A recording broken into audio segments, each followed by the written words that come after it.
Now, the word is they're on the 2-yard line and ready to go in for the deal here, and that would be the New York Knicks and the Houston Rockets throwing the Pelicans right now. And both sides, Houston and New York, want to get this done. Carmelo apparently in agreement with this because he does have that no-trade clause that Melo would be out of New York and a member of the Houston Rockets perhaps sooner than later. Lang Whitaker is all over this story, and the rest of what's going on in the NBA and the off seasons in the NBA are almost better than the regular season, to be honest with you. So much stuff going on. We appreciate a few minutes out of Lang Whitaker from NBA TV. Good morning, Lang. Hey, guys. How are you? Good, man. How are you? I'm good. All right, let's get to the Melo, because that's the hot topic here in New York. What are you hearing? What are your thoughts about how close a deal is between the Knicks and the Rockets to get Melo out of New York? Yeah, I mean, I'm hearing basically the same stuff that everyone else is. It's, you know, the thing, it's a complex thing. It's not as easy as just being able to swap one guy for one guy. And because of the no trade and Carmelo's salary, and trying to fit in that kind of a contract in with what the Rockets already have. There's a lot of moving parts there, I think, and it's not as easy as just a one-for-one deal. So I understand the time it's taken. It's funny because you remember when the Knicks got Carmelo from Denver, there was trade rumors for like 8 months before that happened, and I don't know, maybe Carmelo's just destined to never be an easy trade in his life, but I think it'll probably happen eventually. Where do the Pelicans fit in with all this? Because you're right, it's not just going to be two teams. It's going to be three, and maybe it's even going to be four. I think they got to figure out. They're going to have to. The Rockets are going to have to clear out some space to be able to salary space to be able to fit Carmelo in there. So there's going to be other guys involved in this deal now. Whether that's an Eric Gordon or a Ryan Anderson, they're going to have to find somebody to take some of these contracts. You know, one of the things that Daryl Morey, the Rockets GM, the one that he's been so good at through the years is being able to sign guys or acquire guys on quote-unquote tradable contracts, either one-year deals or non-guaranteed deals or things like that. So it makes it easy when he's able to go all in on a deal like Chris Paul, or whenever he finds a James Harden or some sort of transformative player, he's able to make that happen relatively quickly and easily. And I think he's kind of at the point where he's sort of running short of those kind of movable contracts. So he's going to have to make a deal that involves a bigger, longer-term deal, and that's kind of the holdup there. Lang Whitaker with us here on 104.5 The Team, ESPN Radio. Find him on Twitter at Lang Whitaker, NBA TV, and NBA.com. Lang, we'll go back to the Knicks in a second here and their situation, but in terms of what Melo would bring to the Rockets, first, would you agree that Eric Gordon is a more essential piece to Houston's success than Ryan Anderson? And then secondly, how much of a contender does Melo really make Houston out west? Well, yeah, the Eric Gordon thing. I mean, Ryan Anderson defensively, I think, just causes too many problems for Houston. When he's knocking down threes, he's sort of the prototype stretch four. But I think Eric Gordon just gives them more versatility. But, you know, at the same time, maybe he's a little more extraneous now that they have a Chris Paul and they have another guard who can score.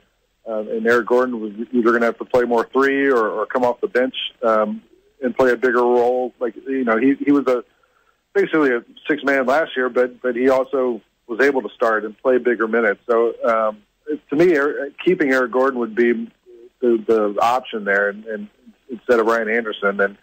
And then how does Carmelo fit? You know, how would he fit? I don't know. It's going to be interesting to see because last year they were so heavily involved with Harden, and he was able to bring everyone else in, but Harden's usage rate was through the roof, and so was Chris Paul. So now you have two guys who are really ball dominant, and then Carmelo is another guy who's ball dominant. And look, we saw Carmelo and Mike D'Antoni together before in New York, and it didn't really work out the way either of them wanted to. So maybe they look at this as a second chance. And I also think with Carmelo having James Harden and having Chris Paul on the same team as him, you know, he'll realize, like, I don't have to have the ball all the time, and you know, we might see more of the version of Carmelo you see when he's playing with USA basketball, and he has those kind of teammates that are offensive stars around him.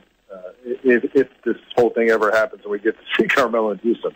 All right, let's just assume this thing goes down, Lang. What does it mean for the Knicks and what kind of team they'll have on the court? And can you explain to me the signing of this Ron Baker at almost $3 million and now not enough money for Derrick Rose or Rajon Rondo?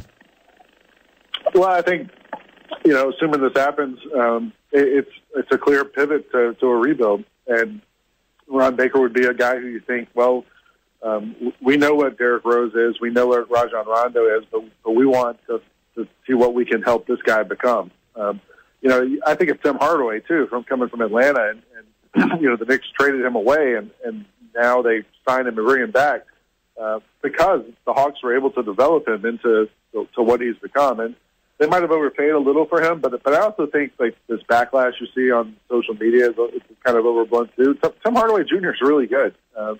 He's become a really good player, and for the Hawks, the last couple months of the season, he was one of their go-to offensive players, and became a better defensive player. The Hawks sent him to the D League, or now the G League, and they kind of broke him down and started over. And I think if the Knicks, maybe that's player development becomes more of a priority with Carmelo gone if that trade happens, and we see them take guys like Ron Baker or Tim Hardaway Jr. or some of these younger draft picks and really try to build something from the ground up. But you don't see the Knicks as a playoff team next season, assuming that Melo is gone. Well, that's the crazy thing is the Eastern Conference is going to be so bad. Like, who knows? You might be a playoff team that has under 500 record. You could be 35, 37 wins and perhaps and make the playoffs in the East. So, so many teams, Chicago, Indiana, have lost these guys that were their main player, Atlanta, and are going to be a lot worse than they were a year ago. And so it'll be interesting to see what it takes to actually be a playoff team in the East. But if I'm the Knicks, I wouldn't be concerned with making the playoffs next year. I would be concerned with trying to get a foundation in place, finally, that you can build on, and you're still going to have Porzingis, which is a pretty good guy to have, and to build around him and to kind of finally get a foundation that works. Well, Major League Baseball isn't the only professional sport concerned with pace of play. Yesterday, the news came out that the NBA is shaking things up in terms of total timeouts across the entirety of the game, and then also specifically just inside the final 3 and 2 minutes of the game. What do you make of the efforts here to try to, I guess, bring a little more flow to the end of basketball games? Yeah, I mean, they're clearly trying.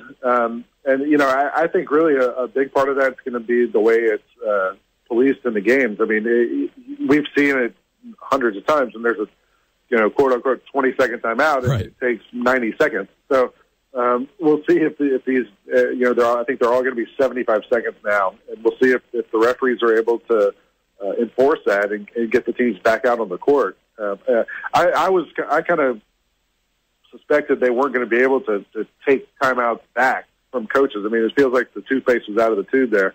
But Adam Silver has been really good about responding to things that just make the game better, either that from a pace of play standpoint or an aesthetic standpoint. And I think this is something that they clearly have put some thought into, and we'll see how it works.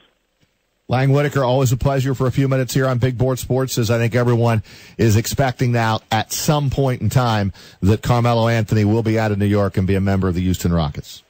Yep, sounds like it. Lang, thank you, man. Thank you, Lang. Appreciate it, man. All right, guys. Take care. Lang Whitaker, NBA TV.